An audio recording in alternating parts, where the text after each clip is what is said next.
June 3rd, 2nd Chronicles 35 and 36. 2nd Chronicles 35. Josiah celebrated the Passover to the Lord in Jerusalem, and the Passover lamb was slaughtered on the 14th day of the first month. He appointed the priests to their duties and encouraged them in the service of the Lord's temple. He said to the Levites, who instructed all Israel and who had been consecrated to the Lord, "Put the sacred ark in the temple that Solomon, son of David, king of Israel, built. It is not to be carried about on your shoulders. Now serve the Lord your God and his people Israel. Prepare yourselves by families in your divisions, according to the instructions written by David king of Israel and by his son Solomon. Stand in the holy place with a group of Levites for each subdivision of the families of your fellow Israelites and lay people. Stand in the holy place with a group of Levites for each subdivision of the families of your fellow Israelites, the lay people. Slaughter the Passover lambs, consecrate yourselves, and prepare the lambs for your fellow Israelites, doing what the Lord commanded through Moses." Josiah provided for all the lay people who were there a total of 30,000 lambs and goats for the Passover offerings, and also 3,000 cattle, all from the king's own possessions. His officials also contributed voluntarily to the people and the priests and Levites. Hilkiah, Zechariah, and Jehiel, the officials in charge of God's temple, gave the priests 2,600 Passover offerings and 300 cattle. Also, Conaniah, along with Shemaiah and Nathanael, his brothers, and Hashabiah, Jeiel, and Jozabad, the leaders of the Levites, provided 5,000 Passover offerings and 500 head of cattle for the Levites. The service was arranged, and the priests stood in their place with the Levites in their divisions as the king had ordered. The Passover lambs were slaughtered, and the priests splashed against the altar the blood handed to them, while the Levites skinned the animals. They set aside the burnt offerings to give them to the subdivisions of the families of the people to offer to the Lord, as it is written in the book of Moses. They did the same with the cattle. They roasted the Passover animals over the fire as prescribed, and boiled the holy offerings in pots, cauldrons, and pans, and served them quickly to all the people. After this, they made preparations for themselves and for the priests, because the priests, the descendants of Aaron, were sacrificing the burnt offerings and the fat portions until nightfall. So the Levites made preparations for themselves and for the Aaronic priests. The musicians, the descendants of Asaph, were in the places prescribed by David, Asaph, Heman, and Jeduthun, the king's seer. The gatekeepers at each gate did not need to leave their posts, because their fellow Levites made the preparations for them. So at that time the entire service of the Lord was carried out for the celebration of the Passover and the offering of burnt offerings on the altar of the Lord, as King Josiah had ordered. The Israelites who were present celebrated the Passover at that time and observed the festival of unleavened bread for 7 days.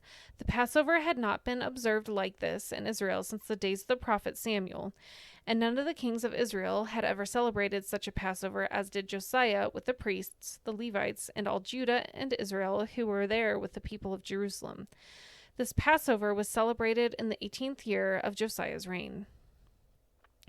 After all this, when Josiah had set the temple in order, Necho, king of Egypt, went up to fight at Carchemish on the Euphrates, and Josiah marched out to meet him in battle.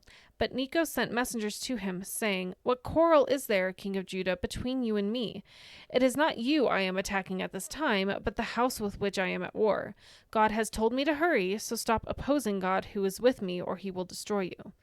Josiah, however, would not turn away from him, but disguised himself to engage him in battle. He would not listen to what Necho had said at God's command, but went to fight him on the plain of Megiddo. Archers shot King Josiah, and he told his officers, "Take me away, I am badly wounded." So they took him out of his chariot, put him in his other chariot, and brought him to Jerusalem, where he died. He was buried in the tombs of his ancestors, and all Judah and Jerusalem mourned for him. Jeremiah composed laments for Josiah, and to this day all the male and female singers commemorate Josiah in the laments. These became a tradition in Israel and are written in the laments. The other events of Josiah's reign and his acts of devotion in accordance with what was written in the law of the Lord, all the events from beginning to end, are written in the books of the kings of Israel and Judah. 2nd Chronicles 36. And the people of the land took Jehoahaz, son of Josiah, and made him king in Jerusalem in place of his father. Jehoahaz was 23 years old when he became king, and he reigned in Jerusalem 3 months. The king of Egypt dethroned him in Jerusalem and imposed on Judah a levy of 100 talents of silver and a talent of gold. The king of Egypt made Eliakim, a brother of Jehoahaz, king over Judah and Jerusalem, and changed Eliakim's name to Jehoiakim. But Necho took Eliakim's brother Jehoahaz and carried him off to Egypt. Jehoiakim was 25 years old when he became king, and he reigned in Jerusalem 11 years. He did evil in the eyes of the Lord his God. Nebuchadnezzar, king of Babylon, attacked him and bound him with bronze shackles to take him to Babylon. Nebuchadnezzar also took to Babylon articles from the temple of the Lord and put them in his temple there. The other events of Jehoiakim's reign, the detestable things he did, and all that was found against him, are written in the book of the kings of Israel and Judah. And Jehoiachin, his son, succeeded him as king. Jehoiachin was 18 years old when he became king, and he reigned in Jerusalem 3 months and 10 days. He did evil in the eyes of the Lord. In the spring, King Nebuchadnezzar sent for him and brought him to Babylon, together with the articles of value from the temple of the Lord, and he made Jehoiachin's uncle, Zedekiah, king over Judah and Jerusalem. Zedekiah was 21 years old when he became king, and he reigned in Jerusalem 11 years. He did evil in the eyes of the Lord his God, and did not humble himself before Jeremiah the prophet, who spoke the word of the Lord. He also rebelled against King Nebuchadnezzar, who had made him take an oath in God's name. He became stiff-necked and hardened his heart, and would not turn to the Lord, the God of Israel. Furthermore, all the leaders of the priests and the people became more and more unfaithful, following all the detestable practices of the nations and defiling the temple of the Lord, which he had consecrated in Jerusalem. The Lord, the God of their ancestors, sent word to them through his messengers again and again, because he had pity on his people and on his dwelling place.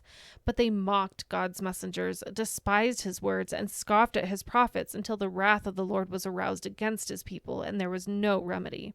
He brought up against them the king of the Babylonians, who killed their young men with the sword in the sanctuary, and did not spare young men or young women, the elderly or the infirm.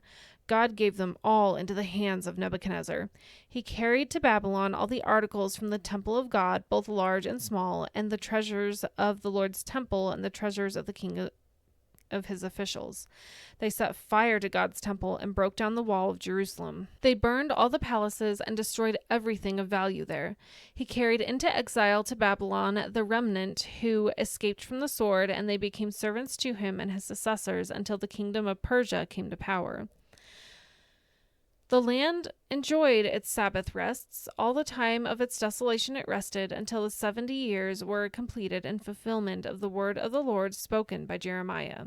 In the first year of Cyrus, king of Persia, in order to fulfill the word of the Lord spoken by Jeremiah, the Lord moved the heart of Cyrus, king of Persia, to make a proclamation through his realm, and also to put it in writing. This is what Cyrus, king of Persia, says. The Lord, the God of heaven, has given me all the kingdoms of the earth, and he has appointed me to build a temple for him at Jerusalem and Judah. Any of his people among you may go up, and may the Lord their God be with them.